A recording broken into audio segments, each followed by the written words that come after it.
There's a race of men that don't fit in, a race they can't stay still, so they break the hearts of kith and kin and they roam the world at will. They range the field and they rove the flood and they climb the mountain's crest. Theirs is the curse of the gypsy blood and they don't know how to rest. If they just went straight, they might go far. They are strong and brave and true, but they're always tired of things that are and they want the strange and new. They say, could I find my proper groove? What a deep mark I would make. So they chop and change, and each fresh move is only a fresh mistake. And each forgets as he strips and runs with a brilliant, fitful pace. It's the steady, quiet, plodding ones who win the lifelong race.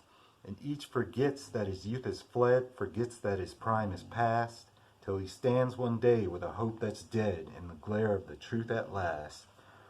He has failed, he has failed, he has missed his chance. He has just done things by half. Life's been a jolly good joke on him, and now is the time to laugh. Ha ha, he is one of the legion lost. He was never meant to win. He's a rolling stone and it's bred in the bone. He's a man who won't fit in. That was The Men Who Don't Fit In by Robert Service. And why did I read that to you? Because it has to do with the first album I ever owned, which was a gift. So in 1994, I believe it was, I got into the photo finishing industry. This is when it was still chemical process. I've been really passionate about photography since high school, and this is my first job doing that. And I was lucky enough to work for Richard and Deborah, were their names. They're from Alaska. Richard was a bush pilot, retired bush pilot. He had tons of interesting stories. He had a kind of pirate vibe about him. A good pirate, you know, like one of the good ones. Just a free spirit, free thinker, cool guy. I miss him. So anyway, one day we got, I think we were talking about E.E. Cummings or something like that, or poetry. Not 100% on that, but so he came in the next day and gave me this. This is Larry Beck Recites Robert Service. Here's the back.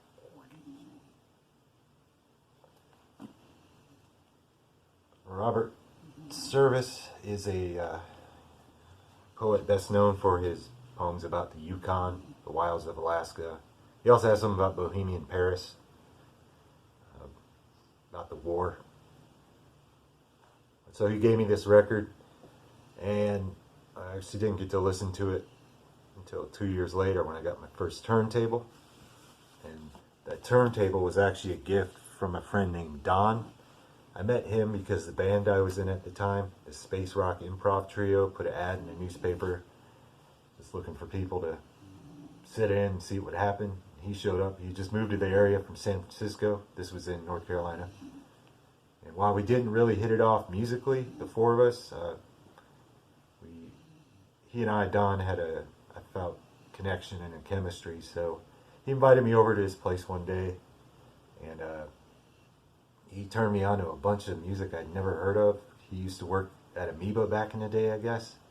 So he had a good sized vinyl collection. And for example, one of the people he turned me on to was Harry Partch. This is The World of Harry Partch. It's on Columbia. This guy led a fascinating life. I read his biography recently. You know, so he spent part of his life as a hobo. He was just an interesting guy, a composer, made his own instruments. So anyways, Don, when I left there that day, he sent me home with a turntable. And so I knew nothing about tracking force, anti-skate, so I ended up taping a penny to the headstock to keep, I thought that'd be the best way to keep the needle in the groove. I know better now, yes, but back then didn't. And so I was finally able to get to listen to Larry Beck Recites Robert Service, and I love this album. It's full of some great dark humor. the descriptions of Alaska and the Yukon. You can feel the cold in your bones. You can picture what these characters he talks about look like, you know, what they might do with their days or long nights. Love this album, and I will never get rid of it, cherish it. So, Richard and Deborah, if you happen to see this video, maybe you will, thank you so much for this and for just being good to me. Really appreciate that. So that'll be all, and everyone have a good day and happy spinning. Bye.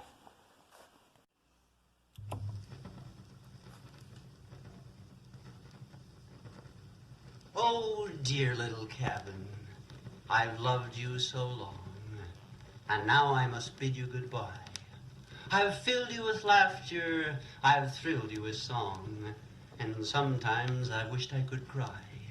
Your walls, they have witnessed a weariful flight, and rung to a one Waterloo, but oh, in my triumph, I'm dreary tonight. Goodbye, little cabin, to you. Your roof is bewhiskered, your floor is aslant. Your walls seem to sag and to swing. I'm trying to find just your faults, but I can't. You poor, tired, heartbroken old thing.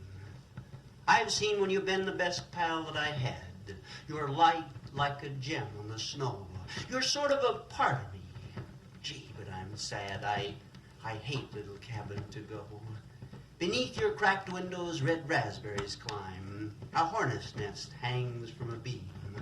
Your rafters are scribbled with adage and rhyme and dimmed by tobacco and dream. Each day has its laugh. Don't worry, just work. Such mottos reproachfully shine. Whole calendars dangle. What memories lurk about you, dear cabin of mine? But I hear the world call and the clang of the fight. I hear the hoarse cry of my kind. And yet, well do I know as I quit you tonight, it's youth that I'm leaving behind. And often I'll think of you, empty and black, moose antlers nailed over your door. Oh, if I should perish, my ghost will come back to dwell in your cabin once more. How cold, still, and lonely, how weary you seem. A last wistful look, and I'll go. Oh, will you remember the lad with his dream, the lad that you comforted so?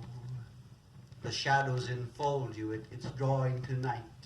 The evening star needles the sky, and but it's stinging and stabbing my sight. God bless you, old cabin. Goodbye.